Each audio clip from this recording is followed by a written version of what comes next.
The ripper की कहानी, एक अनसुलझा रहस्य। 1888 का लंदन। जैक द रिपर के अपराध 1888 में लंदन के व्हाइट चैपल इलाके में होना चालू हुए थे। इस इलाका में बहुत गरीबी थी, जहां अपराध, बीमारी और गंदगी आम बातें थीं। यहां बहुत से लोग, खासकर मजदूर और वेश्याएं, मुश्किल हालात में जी रहे थे। इलाके में कानून व्यवस्था कमजोर थी, इसलिए अपराधियों के लिए ये एक आदर्श जगह थी। जब जैक द रिपर ने अपने खौफनाक अपराध शुरू किए तो लोग दहशत में आ गए। द मर्डर्स अगस्त से नवंबर 1888 के बीच जैक द रिपर पर 5 औरतों की बेरहमी से हत्या का आरोप है। इन औरतों में से अधिकतर वेश्याएं थीं और उनके शरीर को बड़ी ही क्रूरता से काटा और चीर-फाड़ किया गया। इन 5 औरतों को कैनोनिकल 5 कहा जाता है, क्योंकि ये हत्याएं जैक द रिपर से जुड़ी मानी जाती हैं। पहली मौत मैरियन निकोल्स, 30 अगस्त 1888। उसकी गर्दन काटी गई थी और पेट को बुरी तरह से फाड़ा गया था। दूसरी मौत एनी चैपमैन, 8 सितंबर 1888। उसकी लाश एक घर के पिछवाड़े में मिली। उसकी भी गर्दन काटी गई थी और पेट में चीर-फाड़ की गई थी। तीसरी मौत एलिजाबेथ स्ट्राइड, 30 सितंबर 1888।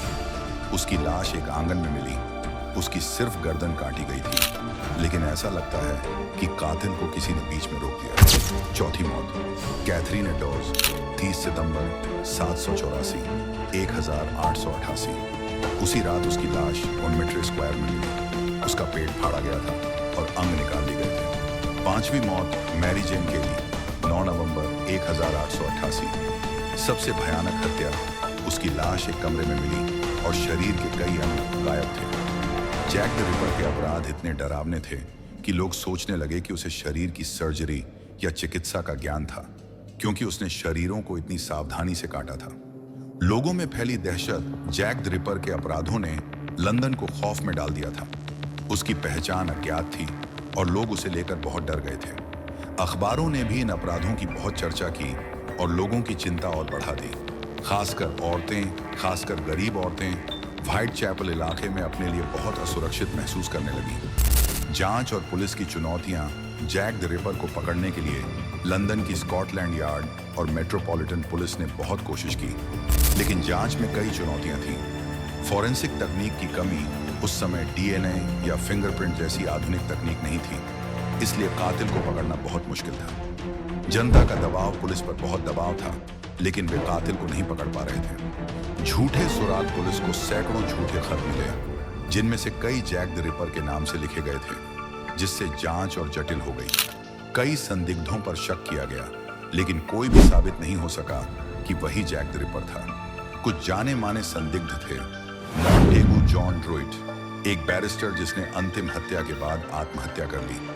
एरन कॉस्मिंस्की, एक पोलिश आप्रवासी जो मानसिक बीमारी के कारण एक असाइलम में बंद था। सर विलियम बुल, महारानी के डॉक्टर, जिन पर षड्यंत्र के सिद्धांतों के तहत शक किया गया।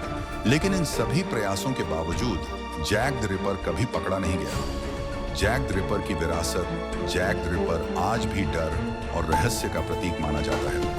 उसकी कहानियां किताबों, फिल्मों और डॉक्यूमेंट्रीज में बार-बार दिखाई जाती हैं। हत्या ने केवल लंदन के लोगों को ही नहीं डराया, बल्कि विक्टोरियन इंग्लैंड की गरीबी और औरतों की समस्याओं को भी उजागर किया।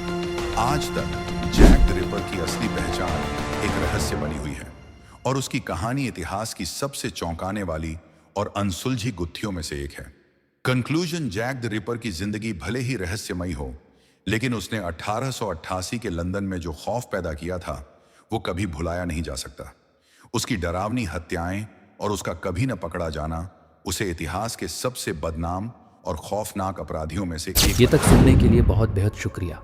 अगर आपको वीडियो अच्छी लगी, एक चैनल को सब्सक्राइब और वीडियो लाइक ज़रूर करना, और कमेंट में ज़रूर बताने कि आपको वीडियो कैसे लगी और आप कौन से टॉपिक पे वीडियो चाहते हैं।